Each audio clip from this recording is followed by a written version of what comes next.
तो गाइस हम आज अपनी स्टडी मैथ से सॉल्व करने वाले हैं study note number 2 performance evaluation and improvement tools. ठीक है, तो इसका मैं आज फर्स्ट वाला यूज बताऊंगी बैलेंस स्कोर कार्ड। और आज मैं आप लोग को श्योर कर दूंगी कि आपको ये पूरा याद होकर जाएगा। मतलब देखो गाइस, मेरा तो एक ही दो ही मतलब पढ़ने का कॉन्सेप्ट होता है, जैसे कि मेरे हिसाब से सिर्फ दो ही होता है, एक तो नॉलेज और एक तो एग्जाम पास करना है। ठीक है, तो दोनों को अपन मिक्स करेंगे और फिर आज की पढ़ाई करेंगे।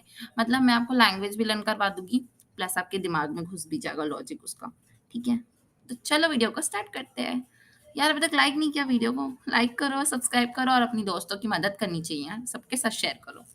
ठीक है, तो देखो सबसे पहले अब मैं तुमको बताती हूँ कि बैलेंस स्कोर कार्ड का मतलब क्या होता है। देखो, balance scorecard is a performance management and strategy development methodology that helps executives translate on organization mission statement and overall business strategy into specific quantifiable goals and monitor organization performance in terms of the goals। इसका मतलब मैं हिंदी में बता देते हैं, इतनी सारी English तो पढ़ ली अपन, बट अपन को याद करना है, इसलिए मैंने पढ़ा है। ठीक है, बट मैं आपको एकदम लेमैन टर्म्स में समझा देती हूँ यार। ये जो रहता है ना, ये अपन एम्प्लॉय का चेक करते हैं। ठीक है, एम्प्लॉय का चेक करते हैं, तो ना इसमें ना अपन उसका क्या करते हैं पता, परफॉर्मेंस को ना मेजर करते हैं। ठीक है, उसकी परफॉर्मेंस कैसी है उसको अपन मैनेजमेंट करते हैं, उसका मैनेजमेंट करते हैं, तो अपन उसको देखते कि कैसा कर रहा है यार। ठीक है, उसके बाद फिर अपन उसकी परफॉर्मेंस को चेक करने के लिए ना स्ट्रैटेजी बनाते हैं। ठीक है, अब कोई एम्प्लॉय है, अगर अपन को उसकी परफॉर्मेंस को देखने की कैसे, तो उसके लिए अपन को पहले स्ट्रैटेजी बनाना पड़ेगा ना कि कैसे होगा, तब तो अपन कुछ कर सकते हैं ना, नहीं तो कैसे होगा। ठीक है गाइस, समझ रहे हो ना।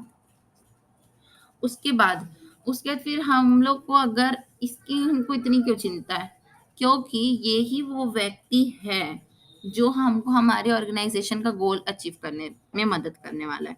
तो हम क्या करेंगे, इसकी प्रॉब्लम पहले समझेंगे, और अगर हम इसकी गोल्स अचीव करवा देंगे ना, तो ये हमारे करा देगा। मतलब यार एक दूसरे की मदद करने से ही हमारा फायदा होगा।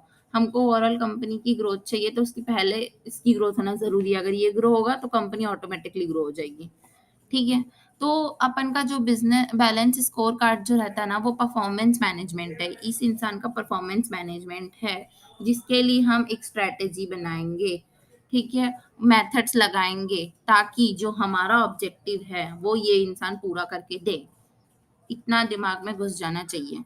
तो अब आपको याद हो गया होगा कि balance scorecard is a performance management of an employ and strategy development method. ठीक है, जो क्या करता है, ट्रांसलेट करता है हमारे मिशन स्टेटमेंट को, बिजनेस के मिशन स्टेटमेंट को ट्रांसफर करेगा और उसको फुलफिल करेगा। ठीक है, आगे बढ़ते हैं, आपको टर्म समझ में आ गया, आई होप। ठीक है, उसके बाद फिर इसके ना 4 पर्सपेक्टिव है। ठीक है, फाइनेंस, कस्टमर, इंटरनल बिजनेस और लीडिंग ग्रोथ। ठीक है, तो गाइस मैं इसको शॉर्टकट में ऐसे बोलती हूँ कि मतलब फॉर याद करने के पर्पज से सिर्फ। ठीक है, याद करने के पर्पज से मैं ऐसे बोलती हूँ कि यार अगर कोई कस्टमर आएगा हमारे यहाँ, तो पैसे तो लेके आएगा ही ना, खाली पीली तो नहीं आ जाएगा। ठीक है, तो कस्टमर और फाइनेंस याद हो गया। ठीक है, पैसे लेके आएगा और खुद आएगा वो। ठीक है, अब वो आया है तो कुछ खरीद के ही जाएगा। ठीक है, तो खरीदने के लिए सामान कौन बनाएगा, एम्प्लॉय बनाएगा, उसी का तो बैलेंस कोड चल रहा है। ठीक है, और एम्प्लॉय क्या करता है, प्रोसेस करता है। ठीक है, तो इंटरनल प्रोसेस करता है वो, और उसको क्या चाहिए, ग्रोथ और लर्निंग। ठीक है, अपन आर्टिकलशिप भी करते हैं तो क्यों करते हैं, लर्निंग पर्पज से, ग्रोथ पर्पज से। ठीक है, तो ऐसा याद करना है। मतलब आपको मैं चारों पर्सपेक्टिव याद करवा दी हूँ, आपको पता नहीं चला पर याद हो गया आपको। कैसे कि एक कस्टमर आता है तो वो क्या लेके आएगा, पैसे लेके आएगा, फाइनेंस लेके आएगा, वो हमारा प्रोडक्ट खरीदेगा जो कि हमारा एम्प्लॉय प्रोसेस करके रखता है। ठीक है, तो प्रोसेस इंटरनल प्रोसेस करता है वो, और उसको क्या चाहिए बदले में, ग्रोथ और लर्निंग।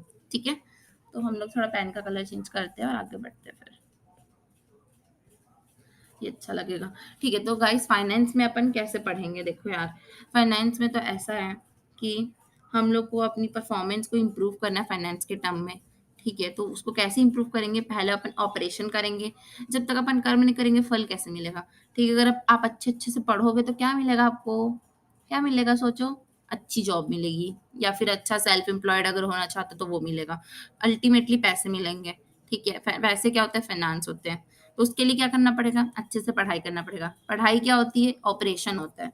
ठीक है, तो आपको विश्वास नहीं होगा, आपको याद हो गई लाइन ये कि जो हमारा ऑपरेशन प्रोसेस है, परफॉर्मेंस है, वो ट्रांसलेट करता है हमारी फाइनेंस को। तो अगर ये इस business sorry balance score card के आने की वजह से अगर हमारा फाइनेंस मतलब जो हमारा ऑपरेशन परफॉर्मेंस है अगर वो चेंज हो जाता है फाइनेंस में इम्प्रूव तरीके से, तो फिर अपन उसको बोलेंगे कि ये अच्छा चल रहा है, मतलब ये हमारे यहाँ अगर अपन ये स्ट्रैटेजी अप्लाई की है तो ये अच्छी चल रही है। ठीक है, ये फीडबैक प्रोवाइड करता है अपन को। ठीक है, चाहो तो आप रीड कर सकते हो इसमें, बाकी रीड करने लायक कुछ है नहीं, इंपॉर्टेंट पॉइंट यही था। ठीक है, अब आगे बढ़ते हैं। कस्टमर, अब जो कस्टमर है, आप भी कस्टमर हो, हम भी कस्टमर है, हम सब कस्टमर है।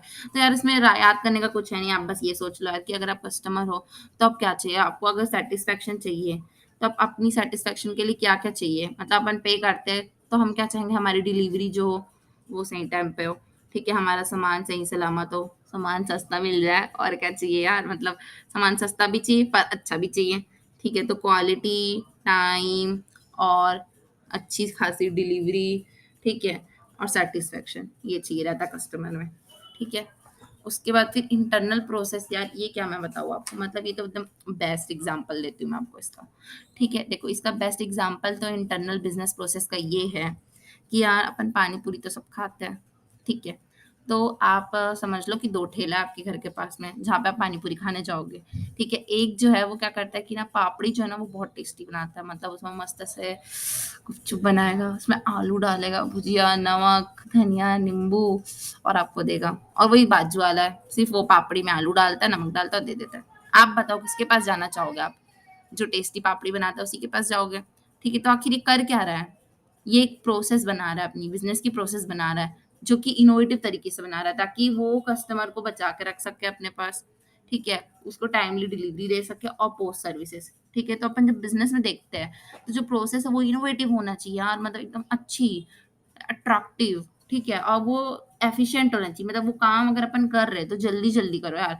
मतलब आप बोल दिए कि हाँ गुपचुप खा लो करके, मतलब गुपचुप के लिए आप ऑर्डर दिए समझ लीजिए, और फिर वो आ रहा है 2 घंटे बाद, तो क्या मतलब, भूख तो खत्म हो गई, अब क्या मतलब। ठीक है, टाइमली डिलीवरी बहुत जरूरी प्रोडक्ट की। और फिर अपन खाने के बाद जो हम लोग पापड़ी वाला जो मैं बोल रही थी पोस्ट सर्विस, इसका एग्जांपल है वो पापड़ी वाला। ठीक है, तो खाने के बाद जो अपन को सेटिस्फेक्शन होता है पोस्ट सर्विस, अगर पापड़ी टेस्टी मिलेगी तो आप उसी के पास जाओगे और बाजू वाले के पास नहीं जाओगे। ठीक है, तो अपन अपने डेली लाइफ के एग्जाम्पल से ना रिलेट कर सकते हैं चीजों को और एकदम आसानी से पढ़ सकते हैं। तो आगे बढ़ते हैं, लर्निंग और ग्रोथ। यार लर्निंग और ग्रोथ का मैं आपको क्या बताऊं, अपनी आर्टिकलशिप से ही रिलेट कर लीजिए आप। ठीक है, देखो आर्टिकलशिप में आप क्यों जाते हो, ताकि आप वहाँ पे कुछ सीखो, नया सीखो और ग्रो करो। देखो जब ना कोई फर्म में अपन काम करते हैं या इंडस्ट्री में काम करते हैं, कंपनी में काम करते हैं, ठीक है, तो हम क्या चाहते हैं एज ए एम्प्लॉय कि हमारी ग्रोथ हो। ठीक है, तभी हम वहाँ पे काम करेंगे, हमको नया नया सीखने को मिले। तो यार ये जो दोनों वर्ड है ना, उससे ना कंपनी को फायदा कैसे होता है मैं बताती हूँ। कंपनी को ऐसे फायदा होता है कि समझ लो आज आपको बोले कि आपको ये एक यूनिट एक रिटर्न फाइल करना है मान लीजिए। ठीक है, रिटर्न फाइल करना है। अब आपको तो आता नहीं कुछ, तो आप बोले कि नहीं आता सर सिखाइए, सर सिखाएंगे आपको, एक दिन सिखाएं। ठीक है, आपको लगा 20 मिनट फॉर एग्जाम्पल। ठीक है, दूसरे दिन भी आपको उतना ही लगा, बट आप रिपीटेटिवली कर रहे हो कर रहे हो कर रहे हो, तो धीरे से आप देखना आपका टाइम ना कम हो गया है, 10 मिनट में आ गए होंगे आप। और आप खुद भी सिखा सकते हो दूसरों को, इतने अच्छे से आ गया आपको वो चीज़। ठीक है, तो आपकी ग्रोथ हुई और आपको लर्निंग भी हुई। और इसी के साथ साथ अब आप 10 मिनट में काम करोगे तो फर्म को भी फायदा होगा। ठीक है, तो उनको रिटेन करके रखना है आपको। ठीक है, तो ये ऐसे उसको फायदा होता है। एम्प्लॉय रिटेंशन भी बहुत जरूरी है। एम्प्लॉय सेटिस्फेक्शन कैसे मिलता है, जब आपकी ग्रोथ होती है, आप लर्न करते हो, तो आपका अपने आप आपको अच्छा लगता है। ठीक है, आई होप गाइस आपको समझ में आ रहा हो। अगर कुछ भी इशू आ रहा है तो आप कमेंट करके मुझसे पूछ लीजिए, मैं बिल्कुल डाउट क्लियर करूँगी आप लोग का।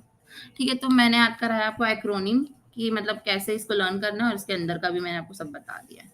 आगे बढ़ते हैं अपन, कैसे अपन डेवलप करेंगे ये जो business sorry balance score card जो है अपना, बैलेंस स्कोर कार्ड को अपन आखिर बनाएंगे कैसे। हाँ, तो इसका भी एकदम मस्त वाला एग्जाम्पल है मेरे पास। क्या देखो, सबसे पहले तो अपन क्या करते हैं कि ना अपन की आउटपुट देखेंगे, क्या आखिर इसको करने से हमको मिल क्या जाएगा। जैसे कि आप पढ़ाई कर रहे हो, अभी पढ़ रहे हो, मेरा लेक्चर देख रहे हो, क्यों कर रहे हो, सीएमए बनने के लिए कर रहे हो ना। तो आपके लिए की आउटकम क्या है, सीएमए बनना। ठीक है, फिर आगे बढ़ते हैं, identify the process that lead to be this outcome. मतलब आखिर सीएमए बनना है तो उसके लिए आपको करना क्या पड़ेगा, आपको यूट्यूब चालू करना पड़ेगा और मेरे चैनल में आना पड़ेगा, तब तो होगा ना। ठीक है, उसके बाद आप आपके देखोगे कि की परफॉर्मेंस इंडिकेटर, मतलब इसमें अपन ये देखते हैं कि अपन कितना कितना क्या क्या कर चुके हैं, मतलब कुछ कुछ इंडिकेटर्स होते हैं जैसे कि टेस्ट दे सकते हो आप। ठीक है, टेस्ट देके अपने आप को पता लगा सकते हो कि मेरी परफॉर्मेंस कैसी है। ठीक है, उसके लिए आपको क्या चाहिए रहेगा, रिलायबल डाटा। ठीक है, रिलायबल डाटा आप कैप्चर करोगे। ठीक है, उसके बाद फिर क्या करोगे, रिपोर्ट करोगे टीचर को कि देखिए टीचर मेरे इतने मार्क्स आए करके। ठीक है, और उसके बाद फिर जो टीचर आएगा वो आपको बताएगा कैसे इंप्रूवमेंट करना है। तो यार अपनी जिंदगी से आप इसको जोड़ लो बस, फिर क्या याद करने की जरूरत है। की आउटकम देखना है, ठीक है, प्रोसेस देखना है, की परफॉर्मेंस इंडिकेटर्स देखना है, रिलायबल डाटा देखना है आ रहा है कि नहीं आ रहा है, रिपोर्टिंग करना है, इंप्रूवमेंट देखना है। So easy. आगे बढ़ते हैं। चलो मैं आपको बता देती हूँ कि ये बैलेंस स्कोर कार्ड पे कैसे काम करता है। ठीक है, तो बैलेंस स्कोर कार्ड पे ये ऐसे काम करता है कि सबसे पहले अगर अपन को कोई एम्प्लॉय का बैलेंस स्कोर कार्ड देखना है तो सबसे पहले देखेंगे यार इसके ऊपर टाइम लगाने से हमको मिलेगा क्या। ठीक है, उसके फिर कैसे करें ये काम, क्या क्या परफॉर्मेंस इंडिकेटर है, ऐसे क्या क्या काम करते हैं, इससे हमको पता चलेगा कि हाँ यार पहले से अच्छा काम कर रहा है ये करके। पहले 100 रिटर्न फाइल करता था एक हफ्ते में, आजकल 150 कर रहा है। ठीक है, तो पता चल गया यार। ठीक है, रिलायबल डाटा मतलब ये जो 150 है ये रिलायबल ही है ना, कोई इसका मतलब जो जिसको अपन बोले हैं कि यार गिन के रखना है कितना कर रहा है, वो इंसान रिलायबल है कि नहीं। ठीक है, पता चला कि उसका दोस्त निकला, वो बोला यार 10 बढ़ा देता हूँ करके। ठीक है, फिर रिपोर्ट करेगा वो, है ना। तो अपन जब अपन ये काम कर रहे तो उसका रिपोर्टिंग भी आ गई, मैनेजर को रिपोर्ट करेगा कि सर मैं इतना काम किया। ठीक, उसके बाद फिर अपन उसमें इम्प्रूवमेंट बताएंगे, यार देखो ऐसे ऐसे कर सकते हो करके, और टाइप होता है एकदम ईजी है। फाइनेंशियल मतलब पैसों वाला, और फोकट वाला नॉन फाइनेंशियल। ठीक है, तो अपन को अगर फाइनेंशियल और नॉन फाइनेंशियल करना है तो उसके लिए अपन क्या देखेंगे, कैसे करेंगे। तो मैं आपको बताऊंगी कैसे करते हैं। सेवरल वेज बता रहे हैं अपन कैसे। The process of development activity measures will make individual and division more aware of the product में sorry work fits with strategy of business. मतलब यार अगर अपन को बैलेंस स्कोर कार्ड करना है अपन को किसी इंप्लॉय के साथ, तो सबसे पहले उसको बताओ तर उसका काम क्या है। तो सबसे पहले आप उसको काम बताओगे कि क्या है। ठीक है, उसके बाद फिर उसके बाद क्या होगा, उसके बाद एक्टिविटी को अपन मेजर करते हैं। ठीक है, फिर अपन एक्टिविटी मेजर करने के बाद क्या करते हैं, अपन सीनियर मैनेजर को बताते हैं कि यार सर ऐसे ऐसे हुआ है काम, और उसके फिर आउटसाइडर को भी देखने का मौका मिलता है। ठीक है, तो इसको मैं फिर से एक अच्छे से एग्जाम्पल में पिरो देती हूँ आप लोग के लिए। क्या देखो, सबसे पहले जो टीचर आएगा वो स्टूडेंट को बताएगा कि बेटा ऐसे ऐसे पढ़ना है। ठीक है, फिर जो वो बच्चा खुद है वो क्या करेगा, वो खुद ही अपने आप को देखेगा कि यार पहले मैं ऐसा पढ़ता था अब मैं ऐसा पढ़ता हूँ करके, खुद की परफॉर्मेंस खुद ही जज करेगा वो। ठीक है, ऑन परफॉर्मेंस देखेगा। उसके बाद फिर वो क्या करेगा, टीचर को जाकर बताएगा, रेगुलर इन्फॉर्मेशन देते रहेगा, टेस्ट देते रहेगा ताकि पता चलता रहे कि कैसा है। और उसके बाद जो आपके घर वाले हैं, है ना, उनको भी बताएगा ताकि वो आप लोगों को थोड़ा काम काम दे, यार इतना काम करते हो तुम लोग, I can understand your feelings. ठीक है, तो उन लोग आउटसाइडर स्टेक होल्डर्स, मतलब स्टेक होल्डर का मतलब जो आपके आपकी में इंटरेस्टेड है, तो आपके मम्मी पापा जो आपके में इंटरेस्टेड है उनको भी बताएगा, देखो रिपोर्ट कार्ड देखो मम्मा कितने अच्छे मार्क्स आए मेरे। तो फिर घर वाले के ताने कम सुनने पड़ेंगे, समझ रही हूँ मैं। ठीक है, तो बैलेंस स्कोर कार्ड ऐसे हेल्प करता है हमारी। तो फिर मैं आपको इस इन टर्म्स में बता देती हूँ एक बार। इन टर्म्स में यही है कि सबसे पहले अपन एक प्रोसेस डेवलप करेंगे जिसमें हम लोग बिजनेस का जो भी ऑब्जेक्टिव है उसके साथ एम्प्लॉय को मिलाएंगे। ठीक है, उसके बाद फिर एम्प्लॉय जो रहेगा वो खुद रेगुलर रिपोर्ट देते रहेगा और खुद चेक करेगा अपने आप को।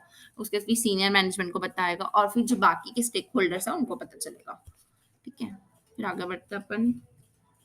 आगे हैं बेनिफिट्स एंड लिमिटेशंस। ठीक है, तो बेनिफिट्स और लिमिटेशंस क्या क्या इसके, क्या देखो ये ना शॉर्ट टर्म नहीं होता। ठीक है, ये ना जो शॉर्ट टर्म नहीं होता मतलब अवॉइड शॉर्ट टर्म, मतलब शॉर्ट टर्म तो नहीं होता तो लॉन्ग टर्म होता है, कैसे बताओ।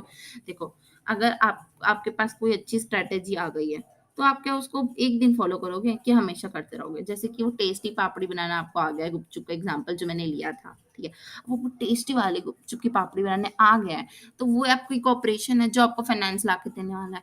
तो तुम क्या एक ही दिन बनाओगे टेस्टी वाली, बाकी दिन क्या खराब वाली बनाओगे, नहीं ना। अगर आप टेस्टी वाली रोज बनाओगे तो रोज कस्टमर, मतलब अगर एक दिन कस्टमर आ गया तो वो हमेशा रेगुलरली उसी शॉप में विजिट करते रहेगा, जिससे हमारा जो प्रॉफिट है वो लॉन्ग टर्म हो जाएगा। ठीक है, तो ये पहला पॉइंट हुआ। सेकंड पॉइंट ये है कि अपन को सक्सेसफुली कम्युनिकेट करना है स्ट्रैटेजी को सब हेड्स के साथ। मतलब आप कुछ अपना कुछ भी बनाते हो, ठीक है, तो सबको बताओगे ना तब तो पता चलेगा ना सबको, नहीं तो कैसे पता चलेगा। ठीक है, उसके बाद ये असिस्ट करता है जो स्टेक होल्डर्स है, जैसे कि बैंकर हो गए, है ना, गवर्नमेंट हो गई, अपने शेयर होल्डर्स हो गए, क्रेडिटर्स हो गए, उनको ना असिस्ट करता है कि वो इवेलुएट कर पाए कैसे चल रहा है, पहले कैसा था अब कैसा है। उसके बाद फिर ये हेल्प करता है फोकस करने में सारे ऑर्गेनाइजेशन के की नीडेड जो भी अपनी रहती है एक्टिविटीज। ठीक है। उसके बाद उसके बाद वो क्या करता है, हेल्प करता है, इंटीग्रेट करता है और री इंजीनियरिंग करता है। ठीक है। इसमें से अपन कुछ 5 पॉइंट याद कर लेंगे तो भी चलता है। ठीक है। इम्प्रूव करेंगे स्ट्रैटेजी। ठीक है। और अलाइन करेंगे स्ट्रैटेजी। अपडेट करना जरूरी रहता है बजट का, कि पहले हमारा बजट इतना था, उसमें इतना काम करना था, अब इतना बजट हो गया करके। ठीक है। गाइस लिमिटेशंस पढ़ते हैं। अब लिमिटेशंस में ये है कि तो जो बैलेंस स्कोर कार्ड है ना अपना, वो हमको ना कोई क्लियर बातें नहीं बताता है। मतलब जो हमारे कार्ड है और जो हमारे स्टेक होल्डर की वैल्यूज है उनके बीच में कोई क्लियर बातें नहीं बता पा रहा है वो। मतलब आप बता सकते हो कि आप आज आप जितना अमाउंट ऑफ टाइम दोगे स्टडीज में उतना पढ़ोगे तो आपका रिजल्ट पास ही आने वाला है हमेशा, और उसमें आपका एग्जाम्शन ही आने वाला है, एकदम आप श्योर बता सकते हो, नहीं बता सकते ना। वैसे ही बैलेंस स्कोर कार्ड भी एकदम श्योर नहीं बता सकता। ठीक है। और ये ना एक एग्रीगेट समरी ऑफ कंट्रोल नहीं बना पाता है बेचारा, अकेले क्या क्या करेगा। ठीक है। उसके फिर कंफ्लिक्ट करता है ये सिग्नल, और कभी कभी ना कंफ्यूज कर देता है मैनेजमेंट को। मतलब इतना जो इसके सिग्नल्स है ना वो कंफ्लिक्टिंग होते हैं कि ना कभी कभी ना अपन को ऐसा कंफ्यूजन हो जाता है कि सही हो रहा है या नहीं हो रहा है। ठीक है। और फिर जो अपनी कॉर्पोरेट कल्चर है उसका शिफ्ट, मतलब जो अपना, मतलब अगर अपन को ये वाला जो बैलेंस स्कोर कार्ड है अगर उसको लगाना है अपनी इंडस्ट्री में, ठीक है, तो उसके लिए ना कॉर्पोरेट कल्चर को चेंज करना पड़ेगा। मतलब जैसा माहौल था, इन्वायरमेंट था, वो चेंज करना पड़ेगा। इसका एक एग्जाम्पल मैं देती हूँ कि समझ लो आप सीएमए कर रहे हो। ठीक है। अब आपको पता चल गया कि यार टाइम कम है, हमें को बहुत सारा पढ़ना है। ठीक है। तो फिर अगर आप अपने घर वालों को बताओगे तो धीरे धीरे ही तो कल्चर चेंज होगा ना, एकदम से कैसे चेंज। अगर आप कल तक 1-2 घंटा घर का काम कर देते होंगे रो धो के, पता है मेरे को। ठीक है। तो अब क्या होगा, अब आप तो कुछ करोगे नहीं, तो फिर घर वालों को थोड़ी ना यार इतनी जल्दी रियलाइज हो जाएगा कि आप कुछ नहीं करने वाले हो। उन लोग तो आपको बोलेंगे ही ना, ताना देंगे ही ना, सुनना तो पड़ेगा ही ना। ठीक है। तो धीरे से चेंज होता है, तो बहुत मुश्किल होती है कॉर्पोरेट कल्चर को चेंज होने में। ठीक है। तो गाइस बेंचमार्किंग का मतलब क्या होता है, अपने लिए टारगेट सेट करना, उसी को बेंचमार्किंग बोलते हैं। मतलब जो बेंचमार्किंग होती है ना, उसमें ना अपन एक एक स्टेज को अपन ऐसे सोच लेते हैं कि यार यहाँ तक तो जाना ही है करके। ठीक है। तो उसी को बेंचमार्किंग बोलते हैं। जैसे कि आपकी एकदम मस्त वाला एग्जांपल देती हूँ मैं। जैसे कि आपको क्या करना है, सीएमए करना है। तो जैसे कि मैं फाइनल में हूँ तो मैं अपना बेंचमार्किंग बताती हूँ। मेरा बेंचमार्क है कि मेरे को ना ऑल इंडिया रैंक लाने का सपना है। ठीक है। तो मैं लाना चाहती हूँ ऑल इंडिया रैंक। तो वो मेरा बेंचमार्क है। ठीक है। मैंने खुद के लिए वो सेट किया है। ठीक है। तो अपन टाइप्स ऑफ बेंचमार्किंग अपन देखते हैं कि आखिर कौन-कौन सी टाइप की बेंचमार्किंग होती है। देखो बेंचमार्किंग ना अपन खुद से भी कर सकते हैं और लोगों के साथ भी कर सकते हैं। ऐसा ज़रूरी नहीं है कि खुद से ही करें। अलग-अलग टाइप की होती है, मैं आगे बताऊँगी। जैसे प्रोडक्ट होती है, कॉम्पिटिटिव होती है, प्रोसेस होती है, इंटरनल बिज़नेस होती है, फिर स्ट्रैटेजिक होती है और ग्लोबल होती है। इनके अंदर-अंदर का मैं भी आपको बताती हूँ। देखो जैसे प्रोडक्ट बेंचमार्किंग क्या होती है कि अपन ना अपना अपने प्रोडक्ट से बेंचमार्किंग करते हैं, मतलब अपने प्रोडक्ट से कंपैरिजन करते हैं कि हमारा प्रोडक्ट जो है वो, मतलब समझ लो कि आप अपने सेकंड बेस्ट अल्टरनेटिव से अपने आप को कंपेयर करते हो। जैसे कि समझ लो कि कोई बिज़नेस है, बिज़नेस ए है, जो कि अभी उसका रेटिंग है 4 स्टार, ठीक है? और जो बिज़नेस बी है उसका रेटिंग है 5 स्टार। तो जो बिज़नेस ए वाला रहेगा ना, वो उसका बेंचमार्क हमेशा बिज़नेस ए, मतलब जो बिज़नेस बी वाला रहेगा ना, उसका बेंचमार्क हमेशा ए रहेगा कि यार मेरे को ए जैसे बनना है, मेरे को ए जैसे बनना है। तो वो अपने प्रोडक्ट को जब कंपेयर करता है, तो वो होता है प्रोडक्ट बेंचमार्किंग। ठीक है? जैसे कि आपको मैं आपके एग्ज़ाम्पल दे देती हूँ ना, फिर आपको जल्दी समझ में आ जाता है। तो आपका एग्ज़ाम्पल ये होगा कि आप देखोगे, जैसे कि अपन उसका एग्जांपल ले लेते हैं, फ़ोन तो सबके पास होते हैं, ठीक है? तो जो सैमसंग वाला है वो सोचेगा यार एप्पल वाले में अच्छा क्या मिला के देता है यार कि सब लोग एप्पल, एप्पल, एप्पल, एप्पल करते रहते हैं। तो जो सैमसंग वाला है वो प्रोडक्ट बेंचमार्किंग कर रहा है। समझ में आया?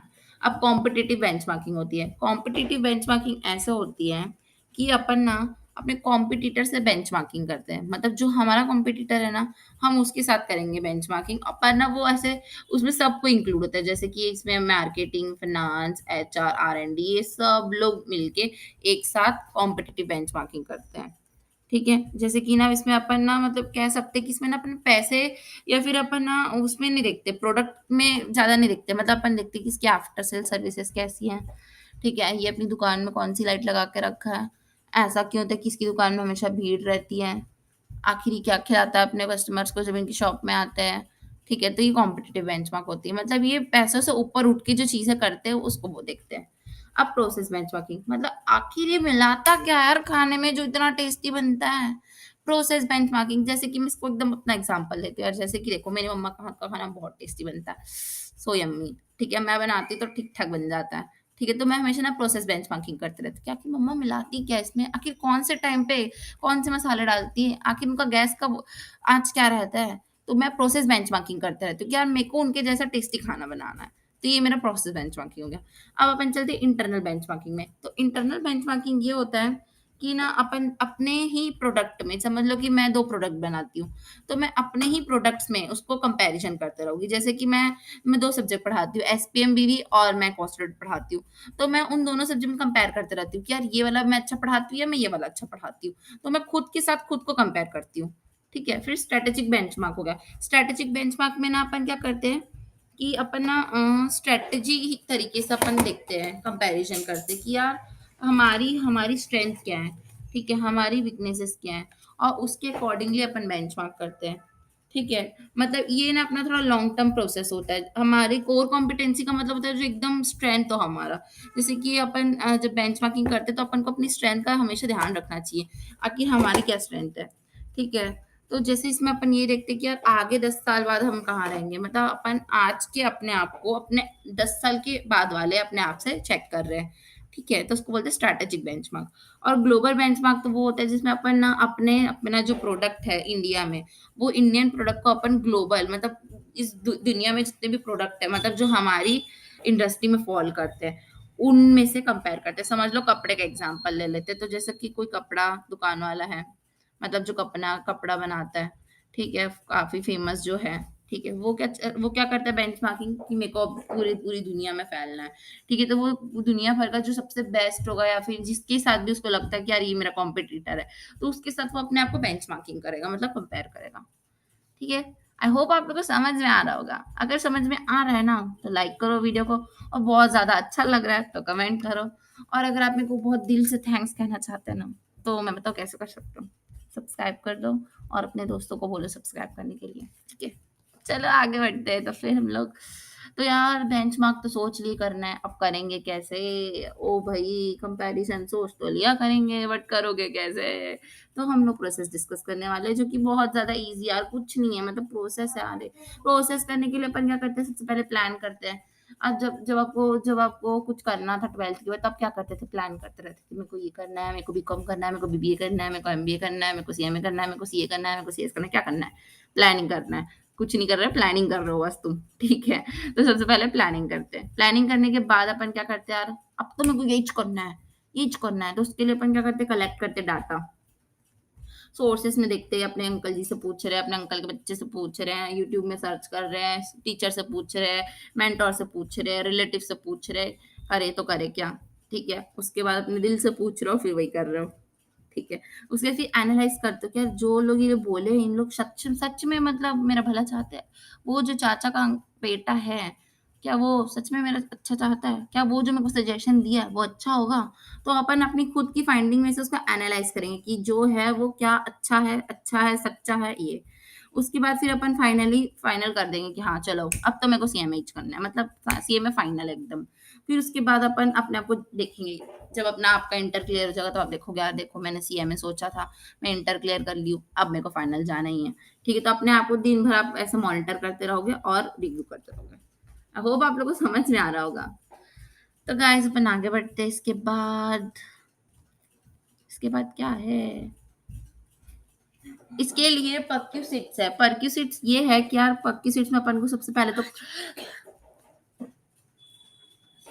पहले अपन को कमिटमेंट देना पड़ेगा।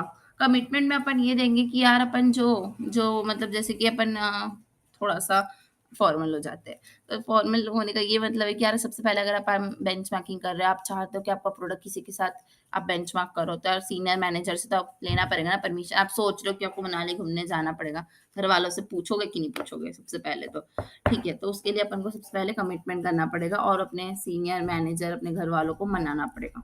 ठीक है गाइस, उसके फिर क्या करेंगे अपन क्लैरिटी ऑफ ऑब्जेक्टिव, उसके फिर हमारे दिल में हमारे मन में क्लियर होना चाहिए कि हाँ हमको यही करना है, हमको घूमने जाना है तो मनाली ही जाना है, ठीक है? उसके बाद अपन स्कोप देखेंगे यार वहाँ जाएंगे तो जाएंगे कहाँ का यार, अच्छी जगह है कि नहीं, इस मौसम में बारिश होगी कि नहीं, बर्फ गिरेगी कि नहीं गिरेगी, स्वेटर ले जाना चाहिए कि नहीं करना चाहिए, क्या करना चाहिए, ये सब सोचोगे। ठीक है। उसके बाद फिर आप अपना रिसोर्सेज देखोगे यार, रिसोर्सेज में पैसे देखेंगे यार, पैसे है कि नहीं यार जाने के लिए। ठीक है। फिर अपने स्किल्स देखोगे यार, उसके बाद फिर कम्युनिकेशन, अपने सब पूरे लग सबको बताओगे, अपने दोस्तों को कॉल करके, भाई देखो पता है मैं मनाली घूमने जा रही हूँ, पता है कितना मजा आएगा, ऐसा वैसा करके मस्त सबको बताओगे। तो फिर अपन बेंचमार्किंग अगर इंडस्ट्री में करते हैं तो कैसे करते हैं, अब मैं ये समझाती हूँ आपको। तो यार सबसे पहले तो अपन सीनियर मैनेजर का सपोर्ट चाहिए हमको, अगर हमको प्रोडक्ट का अगर बेंचमार्किंग करना है तो सबसे पहले तो मैनेजर हाँ बोलेगा तब तो कुछ हो सकता है। ठीक है। उसके फिर अपन अपने ऑब्जेक्टिव में एकदम डटे रहेंगे, उसमें सटीक रहेंगे। ठीक है। उसके फिर अपन उसका स्कोप समझाएंगे सबको, तब तो यार कन्विंस करने के लिए उसका एरिया, उसका स्कोप बताना पड़ता है। उसके फिर हम बताएंगे कि यार हमारे पास इतने सामान है, इसमें से हम इतना सारा सब कुछ कर सकते हैं, उसमें अपन अपनी स्किल्स लगा देंगे, पूरा जान दे देंगे। और उसके बाद फिर सबको बताएंगे देखो हमने ये काम किया था, कितना सक्सेसफुली हुआ है। ठीक है। बट यार डिफिकल्टी तो हर जगह होती है। डिफिकल्टी ये कि यार इतना सब कुछ करने के लिए टाइम बहुत लग जाता है, मतलब टाइम तो लगेगा ही। ठीक है। अब सीएमए ही कर रहे हो, अब देख लो कितने दिन हो गए, तो फिर टाइम तो लगेगा ही। ठीक है। फिर कभी कभी क्या होता है कि ना सपोर्ट नहीं मिलता, जैसे कि अगर आप करना चाहते तो हो सीएमए, बट कभी कभी घर वाले सपोर्ट नहीं करते हैं। ठीक है। एटमॉस्फेयर सपोर्ट नहीं करता, इन्वायरमेंट सपोर्ट नहीं करता, कोविड आ गया था। ठीक है। और फिर जो इम्प्लॉय है ना वो लोग ना नुकुर करते ही रहते हैं। ठीक है। मतलब वो लोग चाहते ही नहीं चेंज हो, क्योंकि यार बेंचमार्किंग में अपन को बहुत ज्यादा ऐसे इंथुसियाज्म जोश दिखाना पड़ेगा, हाँ हमको करना है करके। और जो इम्प्लॉय होता है हमको क्या करना है, कुछ भी होए, हमारा सैलरी तो फिक्स है, हमको तो उसी से मतलब है, पागल लोग ऐसे करके ऐसे सोचते हैं उन लोग। ठीक है। तो वो लोग हमेशा मना करेंगे यार छोड़ो ना यार, ठीक है ना यार, ऐसा टाइप का। ठीक है। फिर पेपर गोल्स, पेपर गोल्स का क्या मतलब होता है कि यार जैसा अपन सोचते हैं ना असलियत में वैसा करना ना थोड़ा मुश्किल हो जाता है, जब अपन प्रैक्टिकली सोचते हैं तो। और कॉपी पेस्ट एटीट्यूड आ जाता है यार गाइस, ये वाला एटीट्यूड ना कभी मत लाना। जैसे कि ना क्या होता है, जैसे कि अगर आपको अपने आप को बेंचमार्क क्योंकि आप समझ लो कि एक एवरेज स्टूडेंट अपनी क्लास के, और आप सोच के रखो कि आपकी क्लास का जो टॉपर है आपको उतना मार्क्स तो लाना ही है अगले पेपर में। तो आप देखो यार कितने घंटा पढ़ता है, 8 घंटा पढ़ता है, कौन से सब्जेक्ट पढ़ता है, अच्छा 5 घंटा टेक्स्ट पढ़ता है, अच्छा 2 घंटा एसबीएम पढ़ता है, अच्छा फिर वो ऐसा करता है, अच्छा वो वैसे करता है, आप भी कॉपी पेस्ट वैसा वैसा करो। यार ऐसे नहीं करना है, अपना स्ट्रेंथ वीकनेस देखो ना। तुम किस सब्जेक्ट में अच्छे हो, अगर तुम टेक्स्ट में अच्छे हो तो तुम क्यों 5 घंटा पढ़ोगे उसको, 1 घंटा पढ़ो ना, रिवीजन करो उसका बस। और बाकी जिसमें तुम वीक हो उसको पढ़ो। हम भूल जाते हैं, हम बेंचमार्किंग की दौड़ में भूल जाते हैं कि कॉपी पेस्ट नहीं करना है, अपना दिमाग भी लगाना है, थोड़ा सा तो दिमाग है, यूज कर लो, छोटी सी तो जिंदगी है। ठीक है। तो इसी के साथ मैं ये लास्ट टॉपिक कवर कर लेती हूँ आज की क्लास का, फिर नेक्स्ट क्लास में अपन मिलेंगे। ठीक है। बेंच मार्किंग में जो बेंच ट्रेंडिंग होती है ना, ये बहुत सिमिलर होती है। जब अपन एक ही काम जो बेंच मार्किंग का वो कर रहे 10 साल 20 साल 5 साल हो गया है, तो वो एक ट्रेंड बन जाता है। ठीक है। तो जब वो ट्रेंड बन जाता है तो उसको अपन बोलते हैं बेंच मार्किंग, मतलब बेंच ट्रेंडिंग। ठीक है। इसमें अपन आइडेंटिफाई करते हैं खुद की प्रॉब्लम को, इंडस्ट्री की प्रॉब्लम को, लीडर कौन कौन है, सर्वे करते हैं अच्छे से, फिर बेस्ट प्रैक्टिस क्या हो सकती है और फिर उसको इम्प्लीमेंट करते हैं। ठीक है। आई होप गाइस आप लोगों को मेरी वीडियो पसंद आई हो। इंटरप्राइज रिसोर्स प्लानिंग होती है, मतलब ये पूरे enterprise as a whole.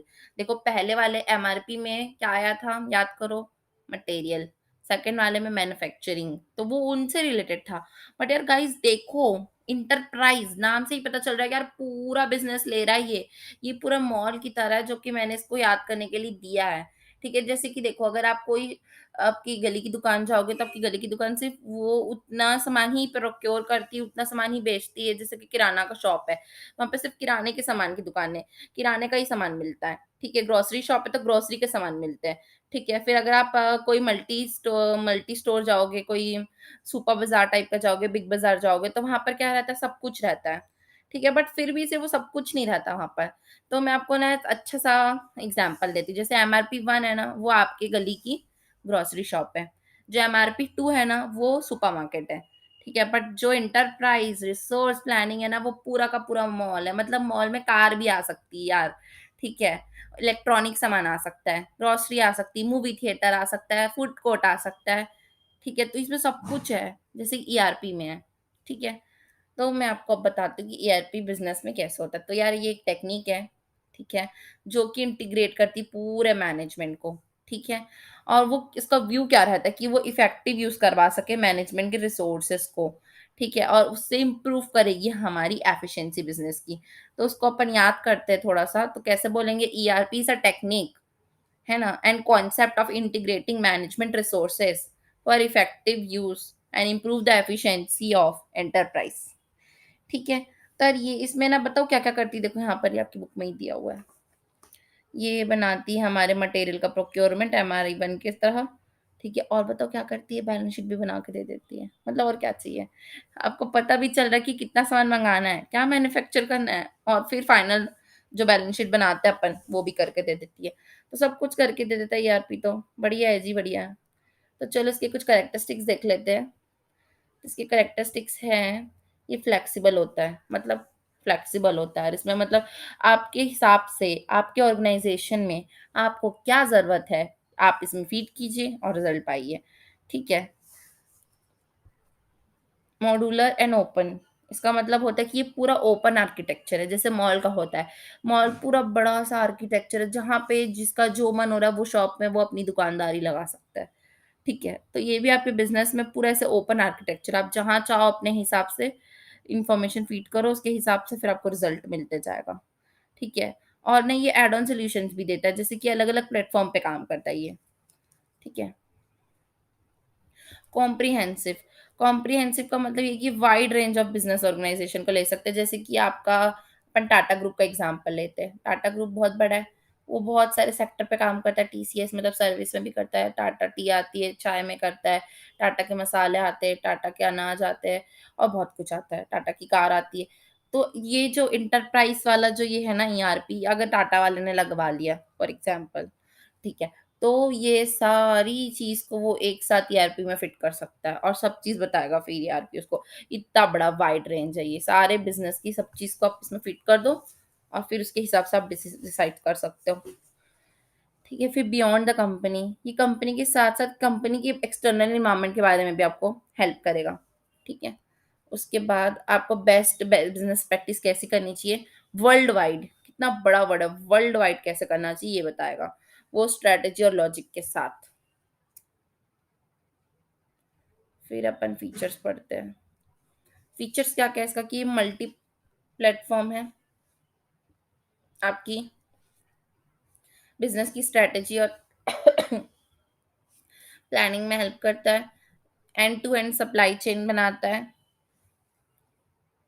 Integrate करता है इन्फॉर्मेशन को, ब्रिज बनाता है इन्फॉर्मेशन, जो गैप है आपके और आपकी इन्फॉर्मेशन के गैप को भर देगा ये, कस्टमर सर्विस को एनहांस कर देगा, सॉल्यूशन देगा, बेटर प्रोजेक्ट मैनेजमेंट करवाएगा। ठीक है, एलिमिनेट करेगा बिज़नेस की जो भी प्रॉब्लम्स है उसको, और डिसीजन सपोर्ट करेगा। सबसे मेन तो यही है, सही डिसीजन लोगे तब तो सही बिज़नेस करोगे। फिर इसका, अरे, अरे, अरे, अरे!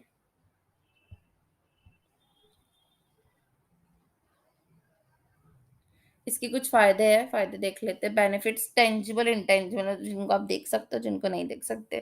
ठीक है, तो टेंजिबल में है कि यार कॉस्ट कम लगेगी आपकी। ठीक है, कॉस्ट कैसे कम लगेगी, आप बोलो कैसे कम लग रही है यार कॉस्ट? ये तो समझा ही नहीं, बस कॉस्ट कम लग रही है बोल दी। तो देखो कॉस्ट ऐसे कम लगेगी कि आपको जब पता रहेगा कि कौन सा सामान कब खरीदना है, कब कौन सी चीज़ मैन्युफैक्चर करना है, और सही डिसीजन जब तुम लोगे तो कॉस्ट तो कम लगेगी ही ना। जो तुम्हारा खर्चा लगता रहता है पेपर पोस्टेज का इधर से उधर, वो सब तो बचेगा ही ना, क्योंकि इन्फॉर्मेशन सब कंप्यूटराइज हो जाएगी, तो सबके में ऐसे अपने आप फीड होते जाएगी, तो पेपर का इधर-उधर का कॉस्ट रिड्यूस हो जाएगा, आपकी परफॉर्मेंस, प्रोडक्टिविटी सब इंक्रीज़ हो जाएगी, इन्वेंट्री का रिडक्शन हो जाएगा, फालतू की इन्वेंट्री रखने का ज़रूरत नहीं, वेयर हाउस कॉस्ट बचेगी। ठीक है, लीड टाइम मतलब जो लीड ल टाइम लगता है, वो टाइम में भी कमी होगी, मतलब जल्दी-जल्दी काम होगा। ठीक है, जितने भी स्टॉक ऑब्स्टिकल्स होते हैं वो सब हट जाएँगे। फास्ट प्रोडक्ट, आपके मनी और टाइम सब सेव होगा, और ऑटोमेटिकली आप ऑर्डर कर सकते हो, और उसके हिसाब से सीधे पैसे भी आ जाएँगे आपके बैंक अकाउंट में अगर आप लिंक कर दोगे तो। ठीक है, उसके बाद है टेंजिबल, टेंजिबल बेनिफिट्स कैसे होता है, can reach more vendors producing and more competitors, ये आपको पहुंचाएगा ज़्यादा से ज़्यादा लोगों तक। ठीक है, एक्यूरेट और फास्ट एक्सेस देगा आपको इन्फॉर्मेशन की, टाइमली दे देगा। ठीक है, फैसिलिटेट करेगा आपकी प्लानिंग को, यूनिफॉर्म रिपोर्टिंग करते रहेगा, कस्टमर रिस्पॉन्स भी बताएगा, जैसे कि यार पूरा ओवरऑल सिस्टम है, जैसे कि समझ लो आप इस सिस्टम में डाले कि इतना रॉ मटेरियल अभी ओपनिंग में है, और आप उसमें उसको बता दिए एक बार कि इतने यूनिट बनाने के लिए इतना चाहिए, तो जैसे ही नया ऑर्डर आएगा तो सेल्स वाला अपना ऑर्डर डालेगा, तो ये आपको बता देगा इतना सामान है, इतना सामान बचा था और आपको अब इतना सामान ऑर्डर करना है, तो ऑर्डर वाले को भेज देगा इतना सामान ऑर्डर कर दो। तो देखो कितना टाइम सेव हो रहा है इसमें। ठीक है? फिर जब सामान बिक जाएगा तो फिर वो कस्टमर को बोलेगा प्लीज़ सेंड मतलब ऐसे स्टार रेटिंग करो, ये करो, वो करो, ठीक है? तो उससे अपन मैनेजमेंट जब देखेगा तो मैनेजमेंट को पता चल जाएगा, अच्छा ये प्रोडक्ट से इतना स्टार मिला, अच्छा ये प्रोडक्ट ऐसा है। तो ये ऐसे काम करता है। रीज़न्स, क्या-क्या फेलियर के रीज़न हो सकता है? कभी-कभी क्या होता है कि ना इफ़ेक्टिवनेस कम हो जाती है अपनी, ठीक है? कभी-कभी अपन ना अपनी कुछ खुद के इश्यूज़ सॉल्व नहीं कर पाते हैं सही समय पे। तो अब तुम सिस्टम में ही नहीं डालोगे कि कितना ऑर्डर आया है, तो सिस्टम कोई इंसान तो नहीं जिसको सपने में आ जाएगा यार इतना ऑर्डर आया करके। ठीक है? उसके बाद फिर जो रिसोर्स कभी-कभी ऐसा रहता है कि यार सिस्टम बोल रहा है 100 यूनिट ऑर्डर करो, 100 यूनिट ऑर्डर करो, बट लॉकडाउन हो गया, कैसे ऑर्डर करें? कहाँ से ऑर्डर करें यार बंद है सब कुछ, ठीक है? उसके बाद फिर लैग हो जाता है कभी-कभी सपोर्ट नहीं मिल पाता, ठीक है? सबका सपोर्ट नहीं मिल पाता, सॉफ्टवेयर कभी-कभी खुद फेल हो जाता है बेचारा सिस्टम है, हो सकता है फेल यार, ठीक है? तो आप पूरे पॉइंट में से कोई भी 5-6 याद कर लीजिए, 5-6 नंबर पे टोटल याद रखें। Productivity management. टोटल प्रोडक्टिविटी जो मैनेजमेंट है ना, वो आपका बेस्ट फ्रेंड है यार, दोस्त, बेस्ट फ्रेंड, यार जिगरी, जिसके लिए आप वो गाना डेडिकेट कर सकते हो, एक तू ही यार मेरा। ठीक है, ये वाला गाना उसको डेडिकेट करना। किसको करोगे? टोटल प्रोडक्टिविटी मैनेजमेंट को, क्योंकि ये आपकी बहुत ज़्यादा मदद करने वाला है, जैसे कि आपके दोस्त आपके ऊपर जान छिड़कते हैं वैसे ही। तो देखिए, ये क्या करता है, कोऑर्डिनेट करेगा तुम्हारे साथ कोऑर्डिनेट करेगा और तुमको बताएगा कि तुम्हारी ज़िंदगी में क्या-क्या इम्प्रूवमेंट की ज़रूरत है, ताकि तुम अपनी ज़िंदगी का अपना सपना पूरा कर सको, ठीक है? तो जो टीपीएम है वो एक सिस्टम है जो कोऑर्डिनेट करता है सारे वेरियस इम्प्रूवमेंट के जो कंपनी में ज़रूरत है, और उसके बाद कंट्रीब्यूट करता है उसकी सक्सेस में, ठीक है? तो फिर बिना टाइम वेस्ट किए हम इसके बेनिफिट्स में चलते हैं कि इसके बेनिफिट्स क्या हैं। तो इसको लगाने से सबसे ज़्यादा फ़ायदा तो आपको क्या होगा कि मैनेजमेंट को उसके गोल जो रहेंगे ना यार, वो एकदम मस्त से अचीव हो जाएँगे, उसकी स्किल और उसकी ट्रेनिंग से। क्योंकि यार जैसे आपको ऑल इंडिया रैंक लाने का सपना है समझ लो, ठीक है? तो फिर वो कैसे पूरा होगा? जब आप अपने अपने ऊपर इम्प्रूवमेंट करोगे, अपनी स्किल्स और अपनी ट्रेनिंग से ही लाया जा सकता है ये, वैसे ही कंपनी करेगी, ठीक है? उसके बाद फिर term bonding and better accounting, ठीक है?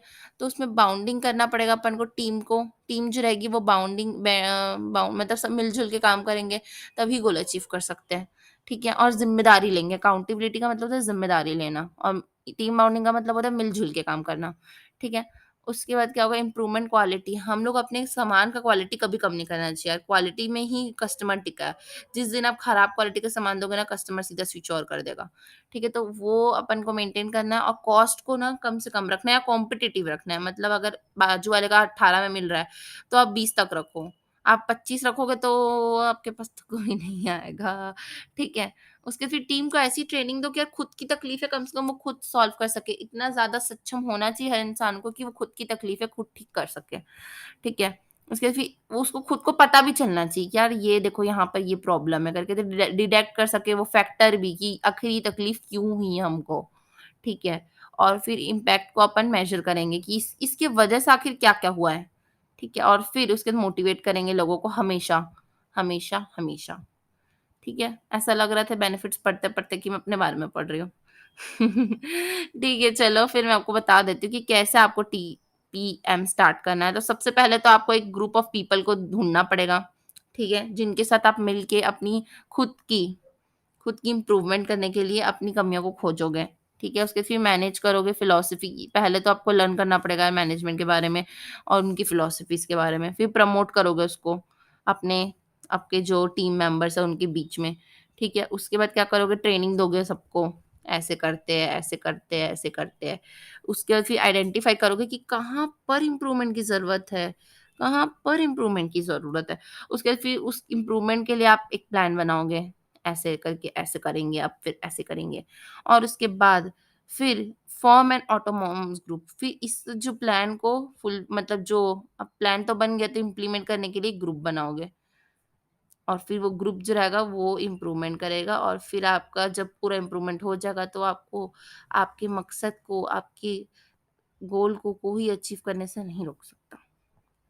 ठीक है गाइस, इसके बाद हम लोग नेक्स्ट टॉपिक पढ़ते हैं जो कि इसका एकदम बेस्ट फ्रेंड है।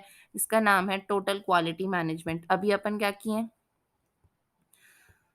क्या किए बताओ, टीपीएम में क्या किए, टीपीएम में क्या किए हैं, प्रोडक्टिविटी को देखिए, प्रोडक्टिविटी को। अब इसको देखेंगे अपन, इसको देखेंगे क्वांटिटी या क्वालिटी, क्वालिटी। ठीक है गाइस, तो फिर हम लोग शुरू करते हैं। क्वालिटी को कैसे देखना है अपन को, ये देखना है तो यार क्वालिटी जो रहता है ना, वो ही दो ही चीज़ है जो कस्टमर को हमसे चिपका के रखा है, दो तीन चीज़ें मतलब कह सकते हैं। पहला तो ये कि यार प्राइस, सबसे ज़्यादा तो प्राइस मैटर करता है। प्राइस के बाद अगर कुछ मैटर करता है, जिनको प्राइस मैटर नहीं करता फिर कह सकते हैं, ठीक है, जिनको प्राइस मैटर नहीं करता उनको क्वालिटी मैटर करता है। ठीक है, समझ लो कि एक पर्सन है जो अफोर्ड नहीं कर सकता सब चीज़ें, तो वो प्राइस देख के आपके सामान को छोड़ के जा सकता है। और एक पर्सन जो सब कुछ अफोर्ड तो कर सकता है, बट उसको क्वालिटी चाहिए। तो आपके सामान को छोड़ के जाने की 2 कारण तो मेन हो सकते हैं, और भी कारण हैं बट मेन कारण तो या तो प्राइस होगा, तो क्वालिटी होगा। तो आज हम लोग क्वालिटी के ऊपर डिस्कशन करने वाले कि कैसे हम अपने प्रोडक्ट और मैं अपने मैनेजमेंट को ऐसा बनाएँ कि कोई भी क्वालिटी को देख के हमारा सामान ना छोड़ सके। ठीक है, तो quality is considered to be byproduct of a manufacturing system. Each individual product have a same variant but will lead to be production of some defect unit. हर चीज में कुछ ना कुछ तो डिफेक्ट हो सकता है, मतलब एकदम परफेक्ट तो ऐसा तो जरूरी नहीं है। ठीक है, तो उसी में हम लोग आज ध्यान देने वाले हैं। तो इसमें हमारा मेन फोकस रहता है कस्टमर, ठीक है, मैनेजमेंट का लीडरशिप और कंटिन्यूस इंप्रूवमेंट। मतलब हम लोग हमेशा इंप्रूवमेंट करते रहते हैं, जिसको अपन जापानीज टर्म में काइजन भी बोलते हैं। ठीक है, तो फिर अपन स्टेजेस देख लेते हैं। सबसे पहले तो अपन को क्वालिटी चाहिए, तो अपन देखेंगे यार कि क्वालिटी कैसे इंप्रूव कर सकते हैं। तो यार कस्टमर जो रहेगा ना, वही हमको बता सकता है कि हमारे प्रोडक्ट की क्वालिटी कैसी है। तो सबसे पहले तो अपन कस्टमर खोजेंगे, जिनसे हम अप्रोच करेंगे और उससे पूछेंगे यार भाई क्वालिटी कैसी लगी हमारे प्रोडक्ट की। ठीक है, उसके बाद फिर उनके एक्सपेक्टेशंस पूछेंगे कि आखिर अगर आपको ऐसी लगी तो आपको ऐसी क्यों लगी, आप हमसे क्या एक्सपेक्ट करते हैं। ठीक है, उसके बाद उसके हिसाब से अपन डिसीजन लेंगे कि हमको कैसे-कैसे अपना इम्प्रूवमेंट करना है क्वालिटी में। ठीक है, उसके बाद फिर अपन देखेंगे कि यार इसमें क्या-क्या तकलीफ़ें आ रही हैं, ठीक है, डिसीजन मेकिंग में। ठीक है, उसके बाद फिर कंपैरिज़न करेंगे, यार हमसे इतनी उम्मीद रखे ज़रूर और भी कोई होगा इसलिए इतनी उम्मीद है करके। ठीक है, तो कंपैरिज़न करेंगे, बेंचमार्क करेंगे अपन। बेंचमार्किंग मैंने क्लास 2 में पढ़ाया है, एसपीएम की, आप जाके देख सकते हैं। ठीक है, और उसके बाद फिर कस्टमर का जब अपन चेंज कर देंगे उनके हिसाब से क्वालिटी, तो फिर उनसे पूछेंगे, "आप अच्छा लग रहा है ना हमारा प्रोडक्ट?"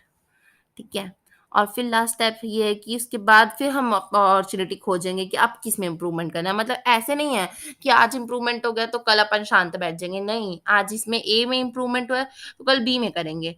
पर ये कंटीन्यूअसली चलते रहेगा बिना रुके। ठीक है, कंट्रोल चार्ट्स, कंट्रोल चार्ट्स रहता है, वो क्या करता है देखो, the control chart as a means of maintaining a process of statistical control.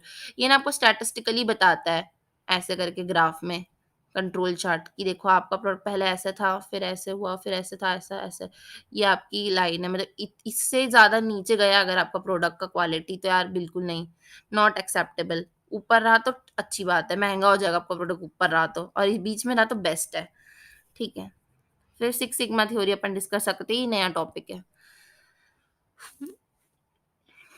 नया टॉपिक है तो अपना सिक्स सिग्मा मेथड्स देखते हैं अपन, बहुत क्यूट है ये।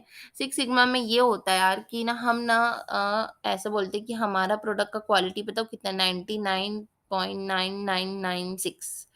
मतलब हम हमेशा इम्प्रूवमेंट तो अपन को करना ही है ना, तो थोड़ा सा जो चीज़ है ना, एकदम थोड़ा सा क्वालिटी में कमी हो सकता है। ठीक है, तो जो सिक्स सिग्मा मेथड होता है ना, वो हमको बताता है। तो अब बताती हूँ मैं कैसे बताता है। देखो, डीमैक है, डीएमए, डीवी है, इसके बारे में आपको बताऊँगी कैसे-कैसे टर्म्स है ना? तो मैं आपको बताती हूँ कैसे होगा। देखो, डीमैक जो होता है ना, वो एक बेसिक मेथड है, जिसमें 5 स्टेप्स रहते हैं। सबसे पहले तो अपन डिफाइन करेंगे अपनी प्रोसेस ऑफ इम्प्रूवमेंट को, कि कैसे हमको इम्प्रूवमेंट करना है, कस्टमर डिमांड के हिसाब से। ठीक है? उसके बाद फिर मेज़र करेंगे, अभी अभी क्या चल रहा है और फ्यूचर में क्या करना है, उसका कंपैरिज़न होगा। ठीक है? फिर एनालाइज़ करेंगे उसको, एनालाइज़ करेंगे सारे फैक्टर्स के साथ। फिर उसमें इम्प्रूवमेंट देखेंगे कि कैसे इम्प्रूवमेंट हुआ पहले से अब में, ठीक है? और फिर अगर कुछ वेरिएंसेस है तो फिर उसको कैसे हटा सकते हैं। ठीक है? तो डीमैक हुआ, D for define, M for measure, A for analyse, I for improvement, C for control. ठीक है? सबसे पहले अपन डिफाइन करेंगे इम्प्रूवमेंट को, उसके बाद फिर उसको मेजर करेंगे पिछले बार से अभी में, फिर एनालाइज़ करेंगे कि कैसे कर सकते हैं, फिर इम्प्रूव करेंगे, फिर कंट्रोल करेंगे। और ये कंटिन्यूअसली चलते रहेगा, चलते रहेगा, चलते रहेगा। नेक्स्ट ये ना अक्सर अपन एग्जिस्टिंग प्रोडक्ट में करते हैं, एग्जिस्टिंग, और ये हमेशा न्यू में करते हैं। ठीक है, तो न्यू वाले में करेंगे अपन इसको। और चलो स्टार्ट करते हैं फिर। सबसे पहले क्या करते हैं अपन, बेसिक मेथड लगाते हैं। कैसे लगाएंगे, पैचेस में भी सबसे पहले अपन डिफाइन गोल कर रहे हैं, सेम ऊपर के जैसे, मेजर कर रहे हैं सेम, एनालाइज कर रहे हैं सेम, डिजाइन करेंगे, डिटेल करेंगे यार, इसमें डिजाइनिंग और डिटेलिंग होएगा। ठीक है, उसके बाद फिर वेरीफाई करेंगे कि जो डिजाइन है वो परफेक्ट है कि नहीं, क्योंकि गाइस ये न्यू प्रोडक्ट है ना, तो इसलिए न्यू में अपन थोड़ा न्यू लगाएंगे ना। पुरानी चीज थी तो पुराने में वैसे करते हैं, नए में कैसे करेंगे, फिर से बता रही हूँ। डिफाइन करेंगे पहले अपना गोल और डिजाइन एक्टिविटी करेंगे। ठीक है, एक्टिविटी को डिजाइन करेंगे, उसके बाद क्या करेंगे, मेजर करेंगे, आइडेंटिफाई करेंगे कि हमारी क्या स्ट्रेंथ है, हमारी क्या वीकनेस है। उसके बाद फिर उसको एनालाइज करेंगे। एनालाइज करने के बाद अपन जो डिजाइन है, डिटेल है, उसको अपन क्या करेंगे, प्लान करेंगे। ठीक है, और फिर उसको अपन सिमुलेट करेंगे, और उसके बाद फिर वेरीफाई कर लेंगे कि हाँ ये चीज परफेक्ट है करके। ठीक है, तो इसी के साथ हमारा टॉपिक होता है खत्म। एक मिनट, हाँ, 5S कॉन्सेप्ट भी बता देती हूँ मैं आपको। बहुत ज्यादा इजी यार, 5S कॉन्सेप्ट तो हमारी मम्मा हमको ना 5 साल के थे तब से बता रही है। उसी को थोड़ा अपन को जापानीज लैंग्वेज में पढ़ना है आज। ठीक है, तो जो हमारा क्वालिटी मैनेजमेंट है ना, वो 5S के ऊपर टिका है, जिसका नाम है, सबसे पहले तो अपन को अपने ऑर्गेनाइजेशन की चीज़ों को रीऑर्गेनाइज करना है या जमाना है। मतलब अगर आपका ये है आपका फैक्ट्री, है ना, और ये आपका एक और फैक्ट्री, तो सामान कहीं ऐसे ऐसे ऐसे ऐसे पड़ा है, तो उसको आपको एकदम सिस्टमैटिकली एक तरफ जमाना है। मतलब यार तुम अपने रूम को देख लो, जो कि हमेशा की तरह बिखरा हुआ है, वो वैसा नहीं होना चाहिए। ठीक है, उसके फिर नीटनेस, सबसे पहले तो अपन सामान को जमाएंगे, पर जो जमा हुआ सामान है वो नीट एंड क्लीन होना चाहिए, नीट और क्लीन होना चाहिए। और वो जो है ना, वो स्टैंडर्ड का सामान होना चाहिए। मतलब कचरा रखने से क्या फायदा। ठीक है, सामान स्टैंडर्ड का होना चाहिए। ठीक है, और डिसिप्लिन तो यार हमेशा होनी चाहिए, हर इंसान के अंदर डिसिप्लिन तो होना चाहिए। अगर डिसिप्लिन नहीं तो सक्सेस तो आ ही नहीं सकती। ठीक है, तो आप इनके जापानीज नाम के साथ इनके जो मैंने कॉन्सेप्ट बताया उसको याद कर लीजिएगा। पहला वाला जो सीरी है, ठीक है, उसका मतलब है रीऑर्गेनाइज करना। उसके बाद क्या करेंगे अपन, नीटनेस, क्लीनलीनेस, स्टैंडर्डाइज और डिसिप्लिन।